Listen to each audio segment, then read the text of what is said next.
important. I know I have spoken a lot, and there's a lot of information I have shared so far. So what I want to do is just sort of open up the floor to see if any of you have a question, then I can answer. I can answer around why family is important. I can answer about wealth planning. I can answer about accumulation of wealth in regards to periodic investment, and also answer around the banker's rule. Do any of you have any questions? You can unmute yourself, or you can put it on the chat and I can be able to answer that.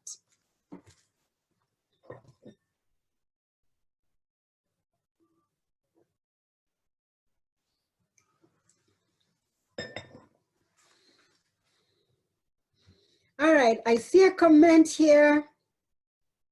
Dear Rigoluman, you're doing a great job. Thank you very much. I hope you're learning the whole job. The whole role for this workshop was for you to learn some of the information and really understand what the Bible says about creating wealth. So thank you very much for that compliment. Does anyone else have a question? I can unmute you, and then, or you can unmute yourself, so that then I can go on to the next session, because the next topic I'll be talking about is the Proverbs 31 woman. For anyone who grew up in a Christian household, you know you always talk about the Proverbs 31 woman. So we'll be talking a little bit about that and how that ties to creating wealth and financial prosperity. Any questions? All right, so if you do not have any questions, then all right, so I see, Nyambura, go ahead and ask the question. I'll go ahead and ask to unmute, okay. Hello. Hello, Nyambura, what question do you have?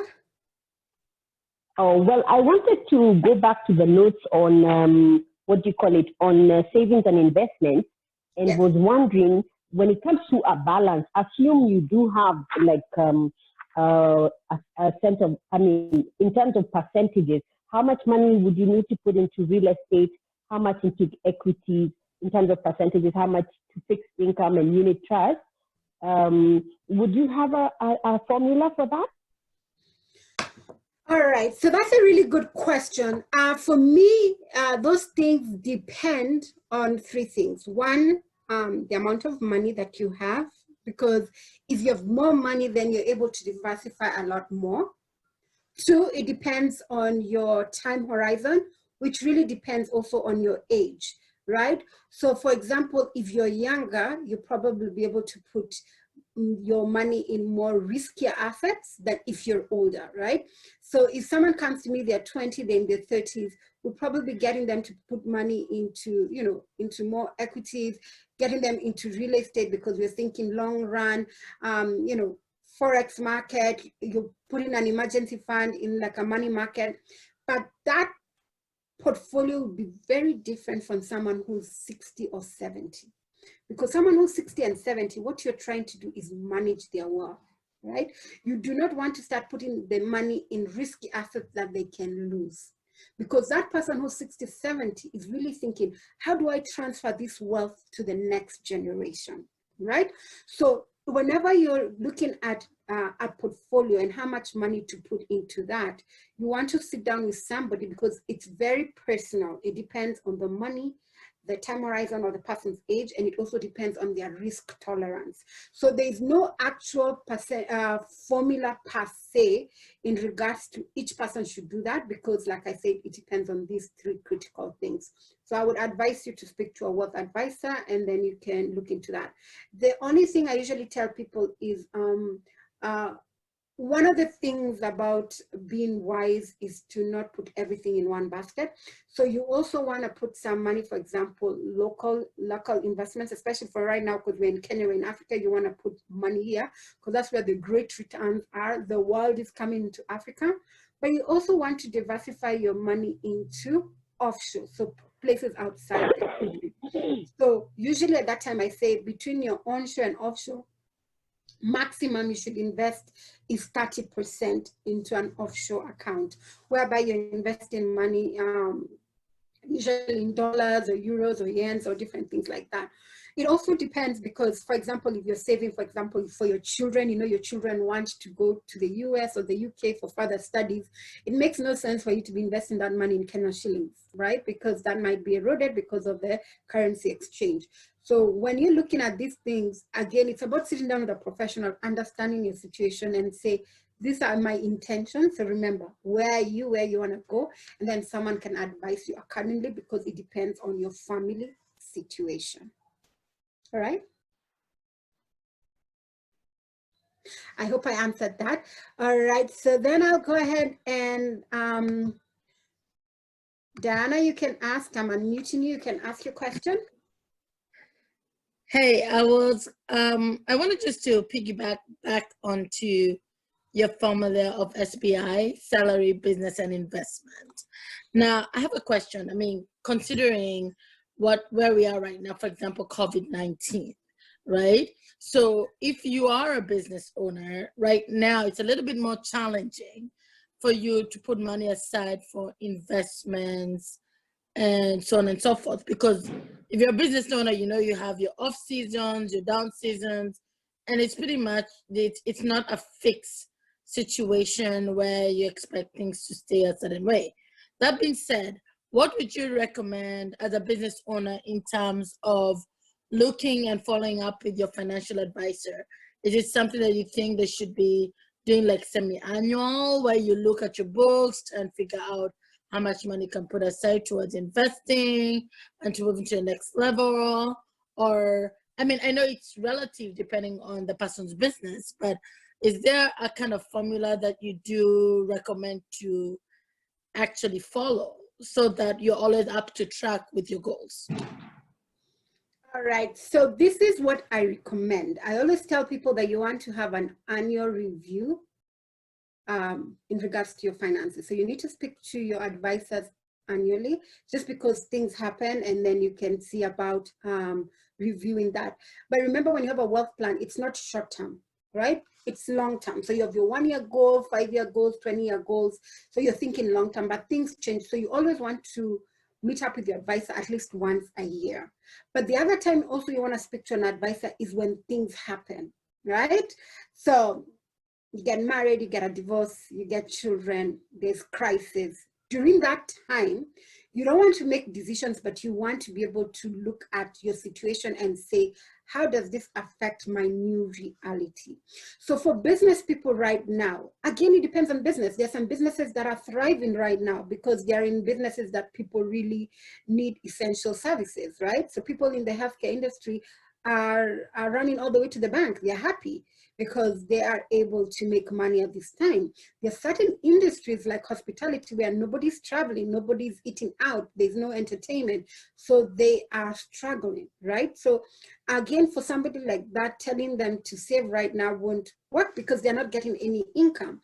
But if they had put the right things in place and they had a wealth plan earlier, and they knew that a time would come from abundance to farming season, like now, crisis season, they should have put aside at least 3 to 12 months. So right now, what would they be doing? They would be living off their savings while waiting for the tide to change, or for the seasons to change, right? They'll be waiting for the next seasons of abundance. So that's what I would say. So for somebody who's in business right now, it's really about spending the money and investing in what you need to do. And I say it's about investing in you. That's what I've been saying. It's all about listening, learning, and leveling up. If I was in business right now, I would really be looking at my strategy.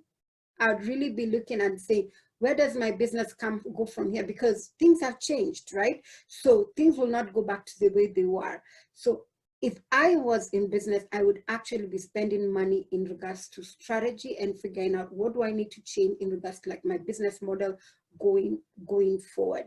So that's what I would do if I was a business person. But in regards to saving, you cannot save 10%. 10% of zero is zero, right? but I'm assuming that you probably would have invested. So this is the time when you look at your investments, and if they're doing well, that's fine. If you need to liquidate, I always say this is the wrong time to liquidate unless you have to. But then that becomes the opportunity for people who've been saving and have money, because this is the opportunity of the time where people will be selling their property at throwaway prices or at a discount. If you had been saving, if you had been diligent and been saving, and then this is the time when you can acquire those assets at a very good price, whether it's in real estate, whether it's in the equity market, whether it's businesses that are looking to sell. So again, it depends on what you are doing in the prior season for you to make sense for the future.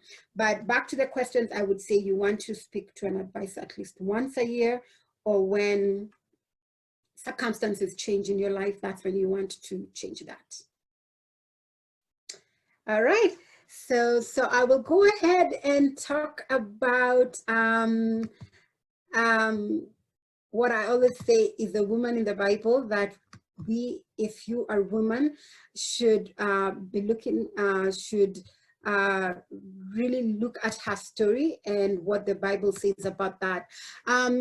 Earlier I talked about Abraham and what he was, a great businessman. He was the leader of the family, and so when he was doing that, he was running the family business, and then the inheritance went to his children. Now, I always say women in families need to be empowered so that they can support their husband and be a blessing to their children. And so that's why I always talk about the empowered family woman, who to me is the Proverbs 31 woman, because I believe that she's able to achieve the best that she can achieve, create wealth that is promised to her. Wealth is not only promised to the man, wealth is promised to all of us. So I believe that as an empowered family woman, she's able to transform the lives of her family and the community that she serves. God has promised success and prosperity, and so I always say we need to claim it.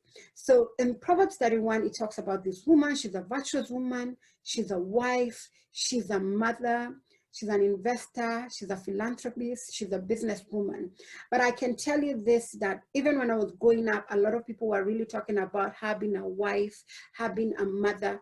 But when I read it when I was older and I started really looking at her, I realized what made her different was not because she was a mother. There are many mothers.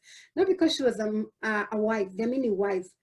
Not because of what she was or what society says women should be, but what made her stand out was the fact that she did what she did, right? She was able to be an investor, right? And she worked with her husband, because if you see later on, her husband was really proud about her. Maybe actually what I should do is actually read that because it's in Proverbs 31 from 10, and it talks about, and I'll take this real quick, it talks about a wife of noble character who can find. So she's very precious. She's worth far more than rubies. Her husband has full confidence in her and lacks nothing of value. She brings him good, not harm, all the days of her life. She selects wool and flax and works with eager hands. So she's very hardworking.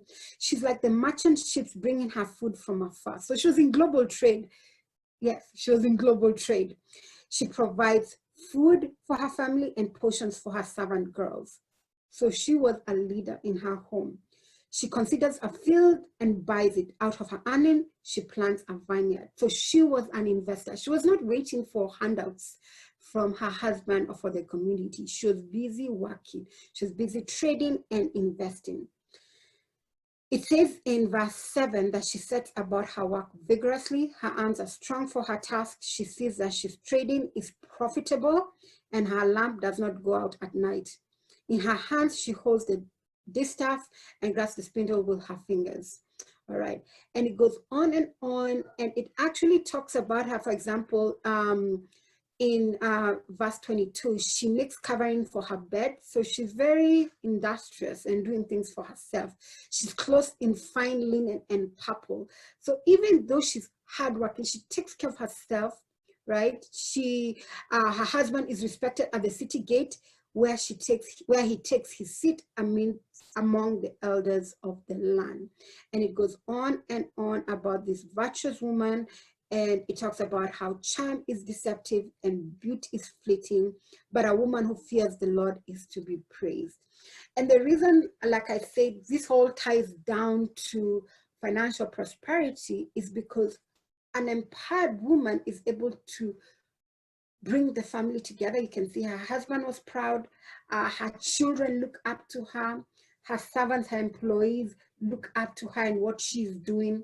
She's making money, she's investing, so she's supporting a lot of people, and she's profitable, and her lamp does not go out at night. So this is very critical when you're looking into financial prosperity, because I believe when you want to be prosperous, you don't look at other people. This is between you, your God, and your family, and you do your best. So I always say the Bible encourages us to think abundance, like she was thinking, to work hard. It's important to work hard.